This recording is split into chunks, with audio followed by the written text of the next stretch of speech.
Hegel का आदर्शवादी द्वंद्वात्मकता, जिसमें वह विचार और चेतना के विकास के इतिहास को आगे बढ़ाते हैं, जिसको कार्ल मार्क्स ने भौतिकवादी द्वंद्वात्मकता में बदल दिया, जहां परिकल्पित आदर्श विचारों के बजाय जमीनी भौतिक स्थितियां और आर्थिक कारक इतिहास को निर्धारित करते हैं। यही वजह है कि हेगेल और मार्क्स को समझना आपके दुनिया देखने के तरीके को बदल सकता है। हेगेल की फिलॉसफी आइडियाज का एक रोलर कोस्टर है। यह सब इस बारे में कि कैसे कॉन्ट्रडिक्शंस प्रोग्रेस लाते हैं, कैसे विरोधाभासी चीजें विकास में योगदान देती हैं। गेorg विल्हेल्म फ्रीडरिख हेगल के दर्शन को द्वंद्वात्मक आदर्शवाद कहा जाता है। इसके अनुसार वास्तविकता मूलतः विचार या चेतना, आइडिया या स्पिरिट है। विकास का एक ही नियम है, जिसे द्वंद्ववाद या डायलेक्टिक कहते हैं। यह प्रक्रिया थीसिस एंटीथीसिस सिंथेसिस के रूप में चलती है, जहां विपरीत विचारों के टकराव से नए ऊंचे स्तर का विचार जन्म लेता है। उनके लिए मन, एब्सोल्यूट स्पिरिट या चेतना का विकास ही इतिहास और समाज का आधार है।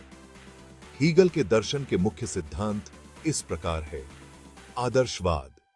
हीगल का मानना था कि विचार और चेतना, स्पिरिट, वास्तविक दुनिया से पहले आते हैं और वही वास्तविकताओं को आकार देते हैं। ऐतिहासिक विकास। हीगल का मानना था कि इतिहास एक क्रमिक प्रक्रिया है, जिसमें निरपेक्ष विचार, एब्सोल्यूट आइडिया का विकास होता है। द्वंद्वात्मकता। हीगल का द्वंद्वात्मकता का सिद्धांत थीसिस, एंटीथीसिस और सिंथेसिस के माध्यम से विकास को दर्शाता है, जहां प्रत्येक विचार, थीसिस का एक विरोधी विचार, एंटीथीसिस होता है, और फिर इन दोनों से एक उच्चतर विचार, सिंथेसिस का जन्म होता है। इसे एक कॉस्मिक डांस समझो, जहां ऑपोजिट्स अट्रैक्ट करते हैं और कुछ नया बनाते हैं। दूसरी ओर मार्क्स ज्यादा डाउन टू अर्थ अप्रोच लेते हैं। वो उस दोस्त की तरह है जो कहता है, हे, ये सब क्लास स्ट्रगल या वर्ग संघर्ष के बारे में है। मार्क्स का मानना है कि हिस्ट्री इकोनॉमिक फोर्सेस और मटेरियल कंडीशन से बनती है। मार्क्स के विचारों को द्वंद्वात्मक भौतिकवाद या डायलेक्टिकल मटेरियलिज्म कहा जाता है। इसके अनुसार वास्तविकता मूलतः भौतिक, मटेरियल या पदार्थ है, न कि विचार। विचार भी पदार्थ का ही विकसित रूप है। समाज का विकास भी द्वंद्वात्मक, डायलेक्टिकल है, परंतु वह आर्थिक संरचनाओं, इकोनॉमिक स्ट्रक्चर्स जैसे उत्पादन के साधन और वर्ग संघर्ष द्वारा आगे बढ़ता है, न कि परिकल्पित विचारों या ख्याली चेतना से। इतिहास में परिवर्तन का कारण वर्ग संघर्ष है। शोषक, पूंजीपति और शोषित मजदूर वर्ग के बीच टकराव समाजवादी क्रांति की ओर ले जाता है। कार्ल मार्क्स का दर्शन के मुख्य सिद्धांत इस प्रकार है। भौतिकवाद। मार्क्स ने हीगल के आदर्शवाद को खारिज कर दिया और भौतिकवादी द्वंद्वात्मकता को अपनाया, जिसमें भौतिक स्थितियां, विशेष रूप से उत्पादन के तरीके और आर्थिक संबंध इतिहास को निर्धारित करते हैं।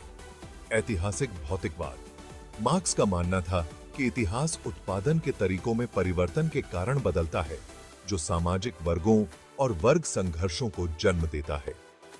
वर्ग संघर्ष।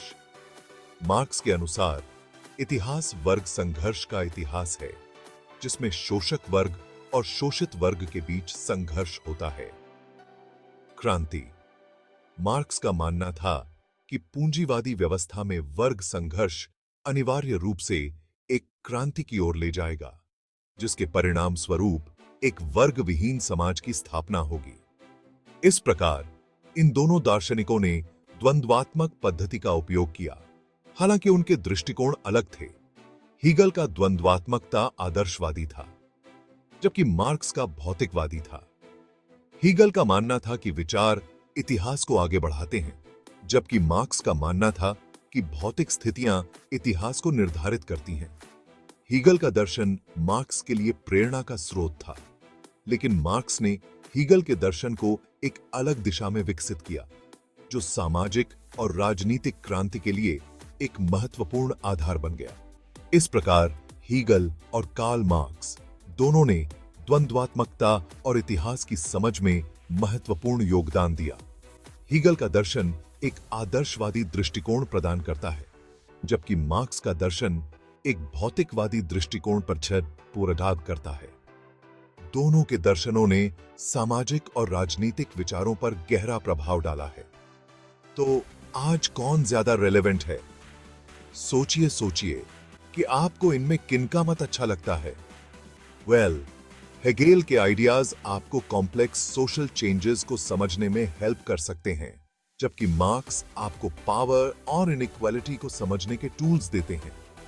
ये एक मिस्ट्री नॉवेल और एक डिटेक्टिव स्टोरी में से चुनने जैसा है। दोनों थ्रिलिंग, दोनों एनलाइटनिंग। तो आप किस फिलॉसफी में डाइव करेंगे? हमें कमेंट्स में बताएं।